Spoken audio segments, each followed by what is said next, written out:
नमस्कार दोस्तों, इस वीडियो में हम देखेंगे हिंदी भाषा का इतिहास और मुख्य तथ्य, इसके महत्वपूर्ण वस्तुनिष्ठ प्रश्न देखेंगे। क्वेश्चन इंपॉर्टेंट क्वेश्चन देखेंगे, ठीक है ना। तो आइए यहाँ से शुरू करते हैं। देखिए पहला क्वेश्चन क्या है। पहला क्वेश्चन है कि मध्यकालीन अरबी तथा फारसी साहित्य में भारत की भाषाओं के लिए किस शब्द का प्रयोग मिलता है।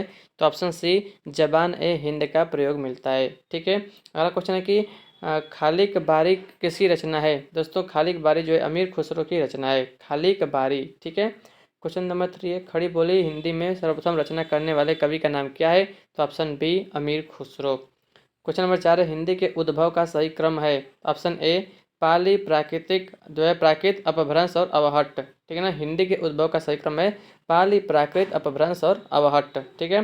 5वां नंबर है, अपभ्रंश को पुरानी हिंदी किसने कहा है। अपभ्रंश को पुरानी हिंदी ऑप्शन सी चंद्रधर शर्मा गुलेरी ने कहा है।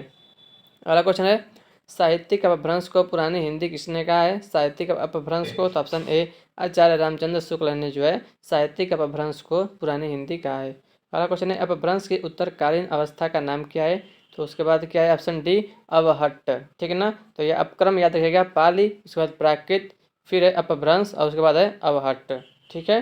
अगला क्वेश्चन है, सौरसेनी अपभ्रंश से किस उपभाषा का विकास हुआ है। तो ऑप्शन बी राजस्थानी का, ठीक है। अगला क्वेश्चन है कि अपभ्रंश और पुरानी हिंदी के मध्य का समय कहा जाता है। ऑप्शन सी संक्रांति काल। अपभ्रंश और पुरानी हिंदी के मध्य का काल संक्रांति काल कहा जाता है। उसके बाद अगला क्वेश्चन है, चंद्रधर शर्मा गुलेरी ने किसको पुरानी हिंदी का प्रथम कवि माना है। तो ऑप्शन सी राजा मुंज को, ठीक है। राजा मुंज को माना है चंद्रधर शर्मा गुलेरी ने पुरानी हिंदी का प्रथम कवि। उसके बाद अगला क्वेश्चन, अपभ्रंश को प्राकृत भाष का हिंदी किसने कहा है। अपभ्रंश को प्राकृता भाष हिंदी किसने कहा है। रामचंद्र शुक्ल ने कहा है। अगला क्वेश्चन है कि पंजाबी का विकास अपभ्रंश के किस रूप से हुआ है। पंजाबी का विकास जो है वो ऑप्शन डी पैसाची से हुआ है, ठीक है ना, पैसाची से। आइए अगला क्वेश्चन देखते हैं, क्वेश्चन नंबर 13। अगला क्वेश्चन है कि बिहारी, बांग्ला, उड़िया और असमिया भाषाओं का उद्भव किस अपभ्रंश से हुआ है। ऑप्शन ए मागधी से हुआ है। अगला क्वेश्चन है, अर्धमागधी अपभ्रंश से किसका विकास हुआ है। तो अर्धमागधी अपभ्रंश से जो है ऑप्शन बी पूर्वी हिंदी का विकास हुआ है। ऐसा भी क्वेश्चन पूछ सकता है कि पूर्वी हिंदी का विकास किस अपभ्रंश से हुआ है। तो अर्धमागधी अपभ्रंश से हुआ है, ठीक है। 15 नंबर का है, सुमेलित करना है। तो देखिए सौर सैनिक को सुमेलित करेंगे किससे। राजस्थानी से, ठीक है। ऑप्शन 4 राजस्थानी। और पैसाची ये लनहदा, ठीक है ना, लनहदा, ठीक है। और मागधी से असमिया और अर्धमागधी से पूर्वी हिंदी, ठीक है। तो ऑप्शन से हो जाएगा ऑप्शन बी 4 3 2 1, ठीक है। आगे बढ़ते हैं, सौरसेनी अपभ्रंश से उत्पन्न भाषाएं हैं। तो ऑप्शन बी पश्चिमी हिंदी, राजस्थानी, पहाड़ी और गुजराती, ये सभी सौरसेनी अपभ्रंश से उत्पन्न हुए भाषाएं हैं, ठीक है ना। अगला क्वेश्चन है कि सिंधी भाषा का उद्भव हुआ है किससे। ऑप्शन ए ब्राचड़ अपभ्रंश से हुआ है, ब्राचड़ अपभ्रंश से हुआ है, ठीक है। अवधि का उद्भव किस अपभ्रंश से हुआ है। अवधि का तो अर्धमागधी से हुआ है। अवधि का जो है अवधि का अर्धमागधी, ठीक है। और कचहरियों में हिंदी प्रवेश आंदोलन का मुख्य पत्र किस पत्र को कहा जाता है। तो right answer option D Bharat Mitra, Bharat Mitra, ठीक है। अगला क्वेश्चन है, नागरी प्रचारिणी सभा का स्थापना वर्ष है। नागरी प्रचारिणी सभा का स्थापना वर्ष है ऑप्शन ए 1893, 1893, ठीक है। नागरी प्रचारिणी सभा के संस्थापकों में थे, कौन थे। ऑप्शन ए शिव कुमार सिंह और बाबू श्याम सुंदर दास, ठीक है। नागरी प्रचारिणी सभा के संस्थापकों में कौन लोग थे। शिव कुमार सिंह और बाबू श्याम सुंदर दास, ठीक है। आगे बढ़ते हैं, क्वेश्चन नंबर 22 देखते हैं। क्वेश्चन नंबर 22 है, काशी नागरी प्रचारिणी सभा के संस्थापकों में कौन नहीं है। तो ऑप्शन डी रामचंद्र शुक्ल नहीं है, ठीक है ना, काशी नागरी प्रचारिणी सभा के सदस्य संस्थापकों में, ठीक है। अगला क्वेश्चन है, फोर्ट विलियम कॉलेज की स्थापना कब हुई थी। दोस्तों ऑप्शन सी 1800 ईस्वी में हुई थी। फोर्ट विलियम कॉलेज की स्थापना 1800 ईस्वी में, ठीक है। फोर्ट विलियम कॉलेज की स्थापना कहाँ हुई थी। Option D Calcutta. कब हुई थी। 1800 ईस्वी में, ठीक है ना, याद रखिएगा। अगला क्वेश्चन है, महावीर प्रसाद द्विवेदी को किस वर्ष सरस्वती पत्रिका के संपादक के रूप में नियुक्त किया गया। तो ऑप्शन बी वर्ष 1903 में महावीर प्रसाद द्विवेदी को सरस्वती पत्रिका के संपादक के रूप में नियुक्त किया गया था, 1903 में, ठीक है। संविधान सभा में हिंदी को राजभाषा बनाने का प्रस्ताव किसने रखा था। ऑप्शन ए गोपाल स्वामी अयंगर ने रखा था, गोपाल स्वामी अयंगर ने, ठीक है। अगला क्वेश्चन है, भारतीय संविधान में हिंदी को मान्यता कब मिली। ऑप्शन बी 14 सितंबर 1949। भारतीय संविधान में हिंदी को मान्यता कब मिली। 14 सितंबर 1949। भारतवर्ष के लिए हिंदी भाषा का नाम सबसे पहले किसने सुझाया? तो ऑप्शन डी मदन मोहन मालवीय। भारतवर्ष के लिए हिंदी भाषा का नाम सबसे पहले किसने सुझाया? मदन मोहन मालवीय ने। भारतीय भाषाओं को भारतीय संविधान की किस अनुसूची में शामिल किया गया है? तो ऑप्शन बी अष्टम यानी कि 8वें। भारतीय भाषाओं को भारतीय संविधान की किस अनुसूची में? तो 8वीं अनुसूची में। ठीक है, संविधान के किस अनुच्छेद में कहा गया है कि संघ की राजभाषा हिंदी और लिपि देवनागरी होगी? ऑप्शन ए 343 अनुच्छेद में। ठीक है ना। इनमें से किसको संविधान की अष्टम अनुसूची में सम्मिलित नहीं किया गया? ऑप्शन सी ब्रज को। डोगरी, मैथिली, असमिया ये तीनों हैं। ऑप्शन सी ब्रज भाषा नहीं है। ठीक है। क्वेश्चन नंबर 32, वैज्ञानिक तथा तकनीकी शब्दावली आयोग की स्थापना किस वर्ष हुई थी? तो ऑप्शन ए वर्ष 1961। वैज्ञानिक तथा तकनीकी शब्दावली आयोग की स्थापना किस वर्ष हुई थी? 1961 में। हिंदी की उपभाषाएं कितनी हैं? तो हिंदी की 5 उपभाषाएं हैं। हिंदी की कितनी उपभाषाएं हैं? तो हिंदी की 5 उपभाषाएं हैं। ठीक है। अगला क्वेश्चन है, इनमें कौन सी बोली पूर्वी हिंदी की नहीं है? तो ऑप्शन बी बिहारी। अवधी, बघेली, छत्तीसगढ़ ये तीनों हैं। ठीक है, और बिहारी जो है ये पूर्वी हिंदी की नहीं है बोली है। ठीक है ना। पश्चिमी हिंदी की बोली कौन सी नहीं है? तो पश्चिमी हिंदी की नहीं है अवधी, कौरवी है, हरियाणवी है, बुंदेली है। अवधी पश्चिमी यानी पश्चिमी हिंदी की बोली नहीं है। ठीक है। क्वेश्चन नंबर 36 देखते हैं। टोटल 67 क्वेश्चन हैं। ठीक है, देख लेते हैं। तो टोटल देखिए, पश्चिमी हिंदी की बोलियों की संख्या कितनी है? तो पश्चिमी हिंदी की बोलियों की संख्या है 5। और दोस्तों ये 5 क्या था जो है हिंदी की, यहाँ पर देख सकते हैं हिंदी की, याद रखिएगा कि हिंदी की कितनी भाषाएं हैं। ठीक है ना। उपभाषाएं जो है हिंदी की वो भी 5 ही है। तो हिंदी की उपभाषा भी 5 है। और ये भी याद रखिएगा कि पश्चिमी हिंदी की बोलियों की संख्या 5 है। ठीक है। पूर्वी हिंदी की बोलियां कौन कौन सी हैं? अवधी, बघेली और छत्तीसगढ़ी। अवधी, बघेली और छत्तीसगढ़ी ये पूर्वी हिंदी की बोलियां हैं। ठीक है। उसके बाद है भोजपुरी, मगही और मैथिली बोलियां किससे संबंधित है? तो ये बिहारी हिंदी में आती हैं। ठीक है ना। बिहारी हिंदी से भोजपुरी, मगही और मैथिली। ठीक है। गुड़गांव, दिल्ली तथा करनाल के पश्चिमी क्षेत्रों में बोली जाने वाली अहिरवाटी का संबंध किससे है? तो उत्तरी राजस्थानी से है। उत्तरी राजस्थानी से।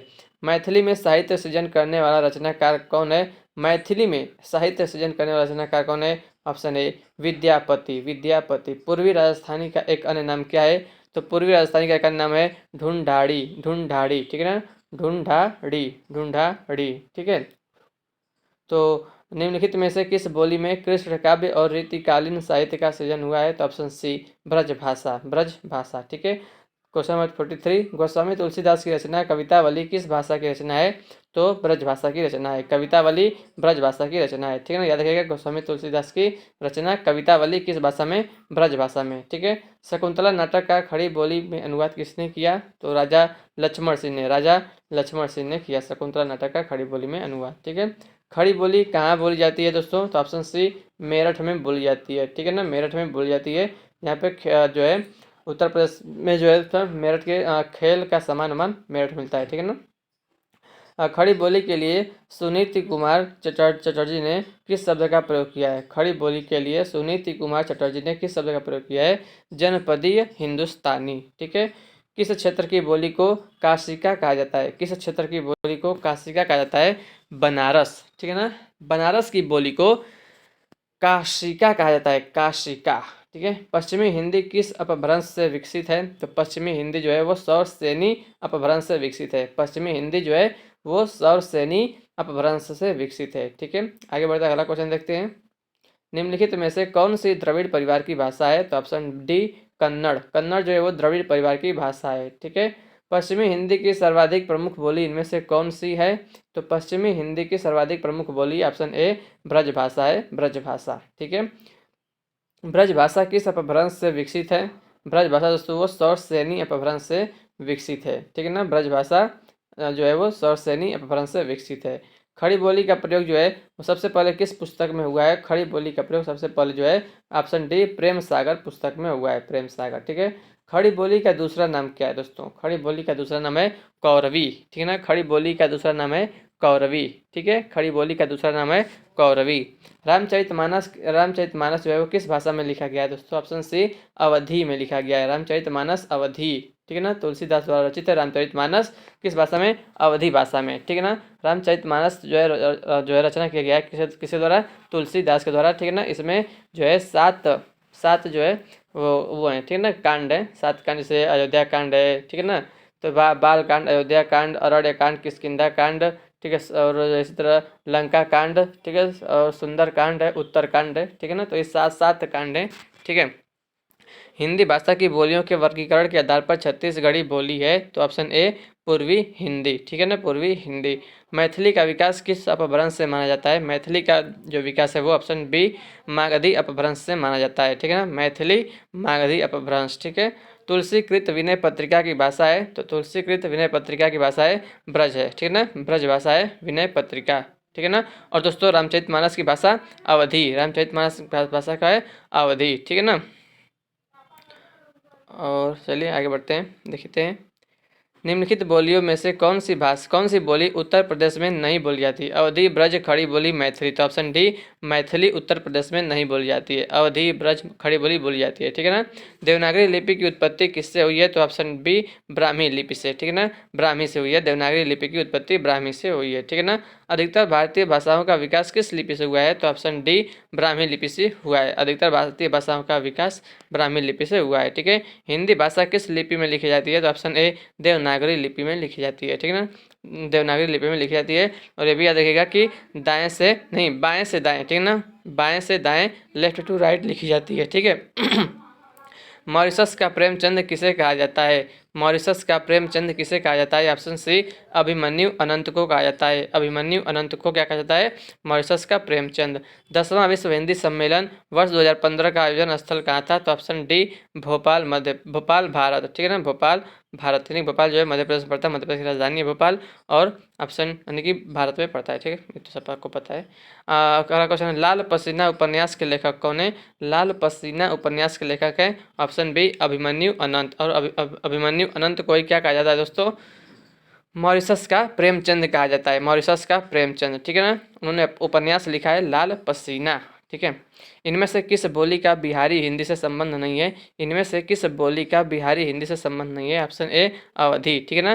दोस्तों बिहारी हिंदी में कौन कौन आती है? मगही, भोजपुरी, मैथिली, ये सभी बिहारी हिंदी के अंतर्गत आती हैं, ठीक है। निम्नलिखित में से कौन सा लेखक भारतेंदु मंडल का नहीं है?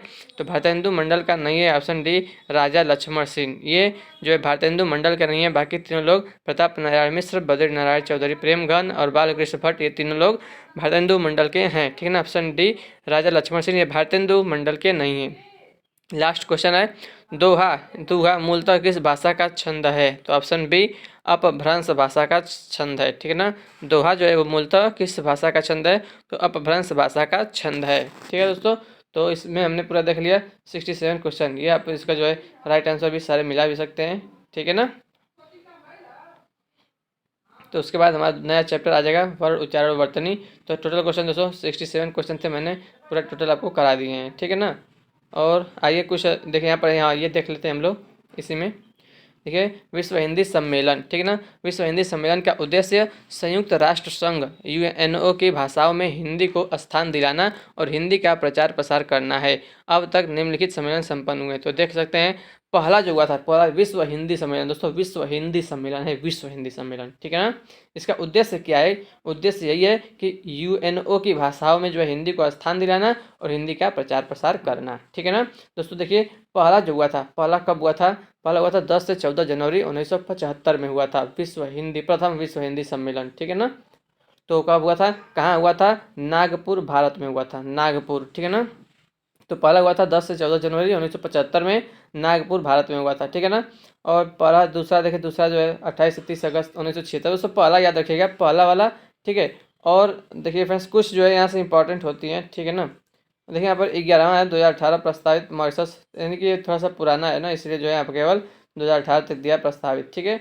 और यहाँ पर यह सब देख सकते हैं, देखिए पहला हुआ था नागपुर भारत, दूसरा पोर्ट लुई मॉरिशस, तीसरा है नई दिल्ली भारत, चौथा है पोर्ट लुई मॉरिशस, पाँचवा है पोर्ट ऑफ स्पेन त्रिनिदाद, छठवां है लंदन ब्रिटेन, सातवां है पारामारिबो सूरीनाम, आठवां है न्यूयॉर्क अमेरिका, और नौवां है दोस्तों जोहान्सबर्ग दक्षिण अफ्रीका, 10वां है भोपाल भारत में, 11वां है मॉरिशस, ठीक है ना। तो ये पहला याद रखिएगा दोस्तों आप, नागपुर भारत में हुआ था, ठीक है ना, विश्व हिंदी सम्मेलन, ठीक है दोस्तों।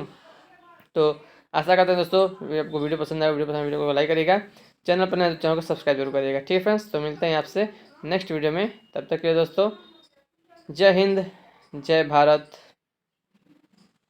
वंदे मातरम।